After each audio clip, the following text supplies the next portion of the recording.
Start clapping. Yes! Start cheering! Yes! Cheer more for the one and only Callum Oakley, everyone!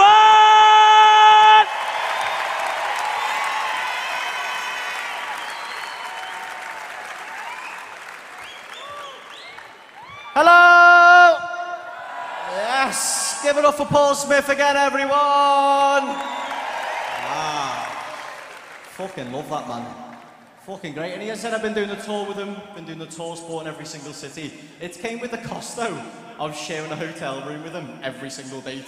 Like I've ended up seeing his balls more than my own. Right? He's got a proper little ginger bean bag. Tiny dick though. Fucking tiny. Like I'm happy for him as well, like all the success he's had. Like we went out for a drink last week in Liverpool and this girl came over to him and went, "Oh my God, you look like a fat Paul Smith." Fucking went home fuming to play with his little willy. But as he said, my name's Callum Oakley. I'm 23 years old. I look older than 23 though, I think. Indian genes, that's what it is. All born with a beard that's quality.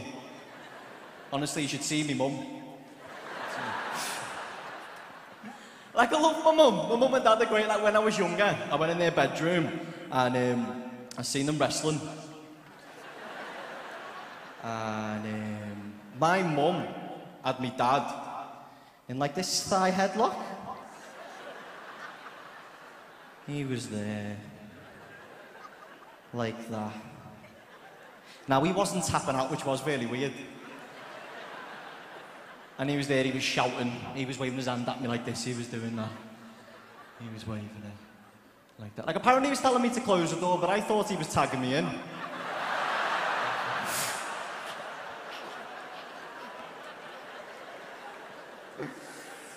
Yeah, that was a weird birthday. Oh, I'm such a tit.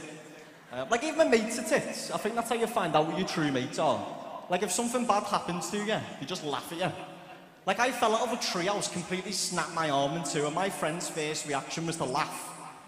And then they asked me if I was all right. Like...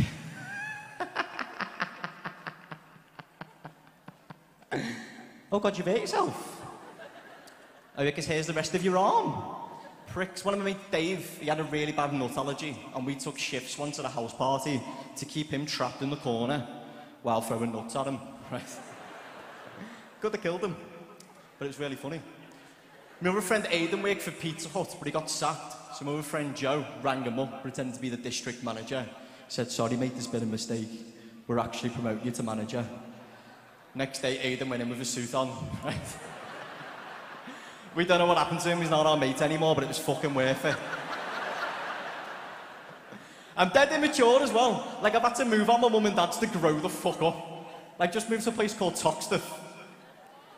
Yeah, it's the fucking reaction it deserves, right? Have you ever heard of Toxteth, which I'm sure you have?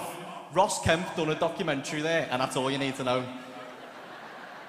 Like, people are warning me as well, like, be careful of the gangs, and it's fine. Like, I'm one of the toughest kids in the world.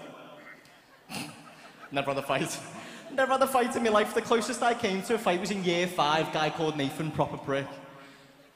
And he was just mouthing off to one of my mates, and I just ran over and I just swung at him. I was like... But the only problem was I didn't judge the distance between us. And my fist just kind of swung past his face, and all the air off my fist went on his face. It was like the only thing I caused on that day was a bad hair day. And words are going around schools like, "Don't mess with Callum Oakley, I'll give you the quiff." I'm just like, yeah, fucking quiff, Richard. I am dead immature though. Like, me and my girlfriend went on this night out and we got absolutely smashed. We had the biggest argument in the world. And she just went to me, she was like, "Right, I want food and I'm going to bed." I went sound. Went to McDonald's, got me a Big Mac, got her a Happy Meal, because she's a fucking kid, right? And then the day after we made up, everything was amazing. I grabbed her and I went, "No, what? I am so lucky to have you." And she went, "Oh, who's a lucky boy?" I went, "I'm a lucky boy." I went, "Who's a lucky girl?"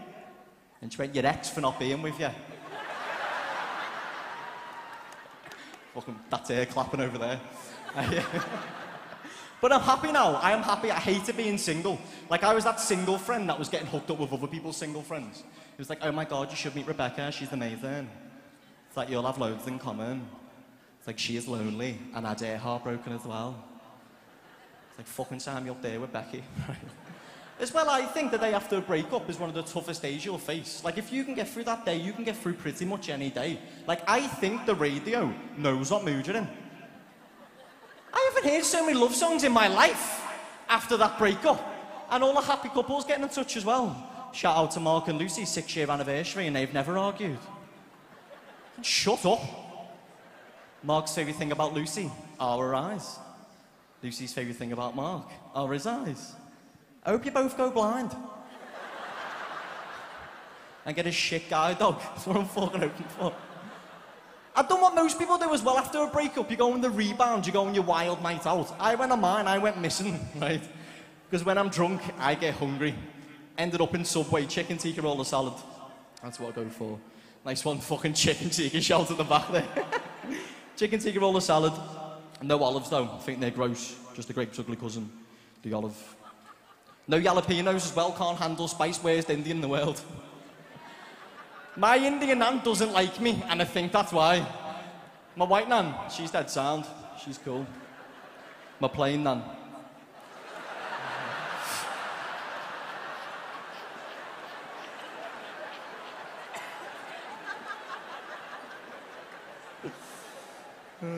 That's funny. And this girl came over to me, she went, ooh, that looks nice. I went, yeah, that's why I've ordered it. And then we got chatting, we had a few drinks, went to this club, and then she kissed me. And then I walked away because my drunk, stupid, hungry mind thought that she only kissed me to taste my sandwich. See ya. There was a Spanish girl I was seeing for a little bit as well. Like, she was lovely, we just couldn't understand each other at all. Like, the language barrier was proper fucked. Like, I was making English words sound more Spanish. I was like, do you want some Orange-O Juicy-O? And then I was feeding her the wrong English words and things. She was like, your jumper, it feels very, cucumber. Yeah. She's like, your penis, it is very, massive. That is dead big. She put her finger in my bumhole. Not a fan. I am not a fan. I told my mate about it as well. He's like, why didn't you say anything? I was like, I don't know you scream in Spanish. Like, it was in there that long, it had a siesta. Right? Absolutely battered me bumhole. There was this other girl as well called Caitlin, and it was the first time I ever met her. I went to her house and knocked on her door, and her mum come out, and she was like one of these typical mothers where I live. She come out like this pink, velvety tracksuit. They were tucked up in these old boots. Said like juicy. And all her hair was up in this bun. She's like, what do you want? I said, is Caitlin there, please? She was like, yeah, 1 minute. Caitlin! The door! Caitlin come downstairs, she come outside, she looked lovely. Done well for myself, right? But her mum just didn't like me. She didn't like me one bit. She just stared at me. She glared at me from head to toe, to toe, to head. And she looked back at Caitlin and she said, Caitlin, do you want your rape whistle?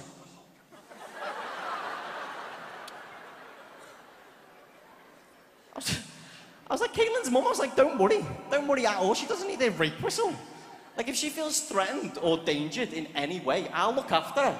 I'll protect her. I'll be that rape whistle. And she can blow me. But my ex as well, I remember our first New Year we ever had together. We went to this nightclub, and this guy squeezed her bum. So she punched him. Which is fine. I'm okay with that. Right, but I didn't see this happen. All I seen was the after bit. And I was just there shouting in this guy's face. Now, as a boyfriend, what you do is you protect your girlfriend, and that's what I've done. I grabbed her, I put her behind me, and I just started giving this guy abuse. Now, there's only so much abuse you can give someone and not know why you're giving them abuse. So I turned around to ask her what happened, and she just fucked off. She just left me in this club with this guy. Now, because we were in a nightclub, the music was stupidly loud. We couldn't hear what each other was saying. So we just ended up pulling the most aggressive face. It's like,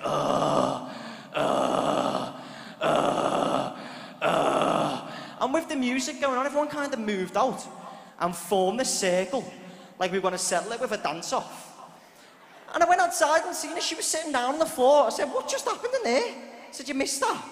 Just had a dance-off. Fucking smashed it. And she told me what happened, and I said, you know what? That is why I love you as much as I do. It's because you stand up for what you believe in. You take no shit off anyone, and I love you for that. And she stood up, started getting really emotional. She said, I don't get it. I don't understand why lads think they can walk into a club and touch what they want. I don't get it. I said, no, I agree. I'm on your side, I think. Bloody awful, isn't it? She said, what if it was the other way around? What if it was the other way around and a girl walked into the club and grabbed your dick, Callum?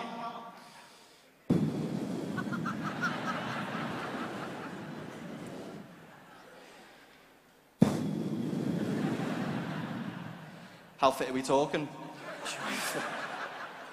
Like, we used to take the piss out of each other quite a lot as well. Like, we went to this wedding, not ours because she left me, and we were all sitting in this big circle and everyone was taking the piss out of each other, and then the attention turned onto me and I just stood up. I went, right, that's it, I've had enough, I'm going home. And then she went, what, you going back to India? Fucking smashed it. I started sulking. I sat down with my drink on the floor on this rug thing, and then she went, are you going to fly there on your rug, Aladdin? I got her back though. I got her back. Like, I don't know if any other couples are like this, but you could be out, you'd be having a really nice day, and then you'll just get bored, and then you just want to piss your partner off. I was very good at it. Like, she was a feminist, which I completely agree with. I agree with all equal rights and that, but I just knew how to make her angry. Like, I just said to her, I said, you know what, I think, me personally, I think I have the personality of a fat girl. Yeah, she jumped up, she went, what? Right, not even what, just what? Like pure aggression, pure emotion, just what? So I don't know, I've just been thinking about it. Just really bubbly, aren't I? I am so much fun. And she went, you can't say that. You're not allowed to say that because everyone is different. Every single person is different, you can't say that. So do you know what, you are right, I shouldn't have said that. Because your auntie's fat and she's a bitch. And that's why she left me. But I love doing this. Like, this is the best thing in the world, and I'm a proper idiot. And sometimes I don't look at what I book in. For example, I've done a black comedy night. Now, I think some of you might have noticed, but if you haven't, cover your ears, go and do a little bit of a spoiler alert. I'm not black. A little dabble of Indian, aren't I? I turned up to this gig and there was 250 people there. Every single one of them was black. Every single comedian that come on the stage was black. I thought when I was going to walk out, it was going to be like, you know when Eminem comes out in 8 Mile for that rap battle? It's like, oh, what's this cracker doing here? Except they're not calling me a cracker, they're calling me a poppadom. Didn't even know I was brown as well. I used to be a lot browner, and the older I'm getting, the whiter I'm going. It's like my grey hair thing. Found out in primary school when we had our pictures taken, we had every single kid from every single class, we were all there on the playground, and we had this guy on the roof. He was there taking pictures. We knew he was there, he wasn't some random man. And we got these pictures done, got to take them home, show mum and dad's, and I'm standing there with my mum, and she went, which one are you? I said, are you messing? It was just this brown head, surrounded by all these white heads.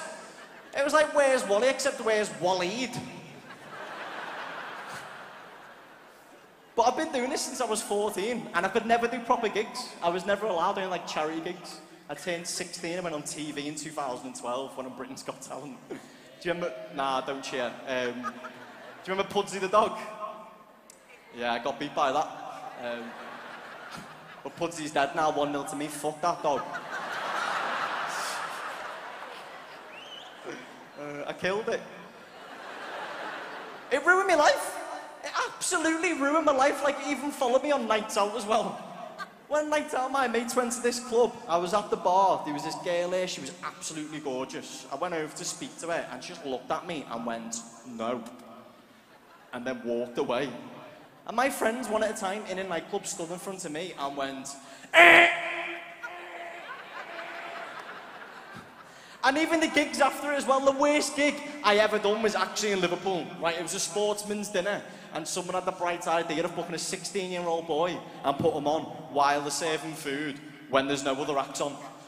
Going off an absolute blinder it was, right? I was getting nothing at all. There was a guy front row on his phone. I thought what I'll do is, I'll ask him what he's doing on his phone. I'll make a little joke out of it. Then I will turn this gig around. Nah. Said, what you doing on your phone, mate? He's like, I'm calling you an ambulance because you're dying. The whole room started laughing. I started crying. In the corner of my eye, I could see it was my mum and dad going, oh. Fuck that dog. But it's made me realise what I want to do. Like, I want to do this. Can't do anything else at all. Like what some people do is, some people go in the army, and I have massive respect to people who do that because I could never do it. Like, imagine me going to war and protecting your country. I can't go to war. I am physically not prepared for war. Like, I had to stop playing football because I was getting blisters on my feet. And I'm scared of the dark as well. Here's a fun little fact for you. A war doesn't stop at night time. Keeps going. If I have less than 6 hours sleep, I am very grumpy. I never want a grumpy Callum on the front line. And I'm quite camp as well, I'm aware of this. Like, this didn't just happen on the way here. Like, Echo Arena! I can imagine me on the front line and the bombs going off. Like, oh!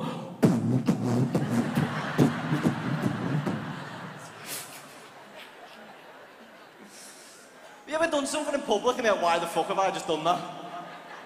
That was one of them. Listen, thank you so much for listening. We're going to have a little break now, then Paul will be back doing the show. Enjoy the rest of the night. I've been Callum Oakley. Good night, God bless. Thank you so much.